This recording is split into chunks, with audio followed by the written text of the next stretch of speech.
हरियाणा विधानसभा का सत्र 20 फरवरी से शुरू होने जा रहा है, लेकिन इस बार का विधानसभा सत्र हरियाणा का कुछ खास होने जा रहा है, क्योंकि यह इस बार पहली बार हिंदी जो हमारी मातृभाषा है उसमें कामकाज की रूपरेखा जो है वो तय की जा रही है और इसके आदेश विधानसभा अध्यक्ष ने दे दिए हैं। यानी कि 56 साल के इतिहास में यह पहली बार है कि हरियाणा विधानसभा का कामकाज हिंदी में शुरू होने जा रहा है। इससे पहले अंग्रेजी में ये पूरा कामकाज चलता था, लेकिन अब जिस तरह से जो आदेश विधानसभा अध्यक्ष द्वारा दिए गए हैं, तो अब 56 साल बाद विधानसभा का कामकाज हिंदी में शुरू किया जाएगा। और जिस तरह से संवैधानिक भाषा हिंदी है और कई देशों ने अपनी जो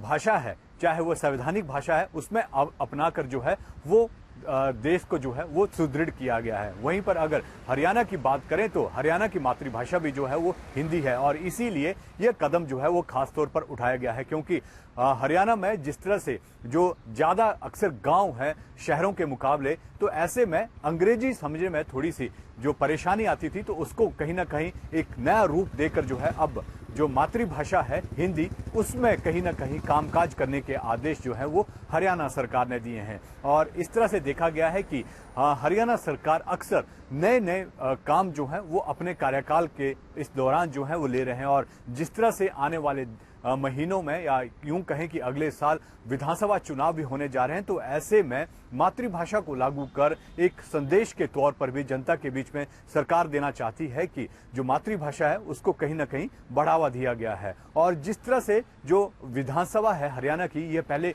पेपरलेस जो है वो विधानसभा पेपरलेस विधानसभा की गई थी, और जिस तरह से हिमाचल प्रदेश में सबसे पहले शुरुआत इसकी हुई थी और हरियाणा भी एक उसमें से राज्य था जिसने पेपरलेस विधानसभा अपनाई थी। और अब जिस तरह से जो हिंदी को बढ़ावा हरियाणा में दिया जा रहा है, तो अब जिस तरह से 20 फरवरी में विधानसभा का सत्र जो है वो शुरू होने वाला है, तो ये पूरा कामकाज जो है वो हिंदी यानी कि मातृभाषा में होगा। और इसके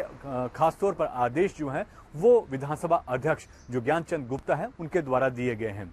उन्होंने साफ तौर पर कहा है कि मातृभाषा को बढ़ावा देने के लिए जो है वो इस तरह का जो आदेश हैं वो दिए गए हैं। और जिस तरह से अब विधानसभा चुनाव जो है हरियाणा में होने जा रहे हैं, तो इसको लेकर भी कहीं ना कहीं राज्य सरकार जो है वो एकजुट होकर काम कर रही है, क्योंकि हरियाणा में जो जजपा और भाजपा का गठबंधन है और इसी को लेकर जो है सरकार आगे बढ़ रही है और नए नए फॉर्मूले जो हैं वो सरकार अपनाए जा रही हैं जो काम पहले नहीं हुए हैं। और क्योंकि जिस तरह से हमेशा जो सरकारें सत्ता में आती हैं वो हमेशा नारा देती हैं कि व्यवस्था परिवर्तन के लिए जो है उन्हें चुना गया है, लोगों ने बड़ी उम्मीदों के साथ उन्हें चुना गया है, तो उसी को लेकर जो है अब हरियाणा विधानसभा का जो सत्र आएगा उसमें जो मातृभाषा है उसमें कहीं ना कहीं जो पूरा कामकाज है वो देखने को मिलेगा।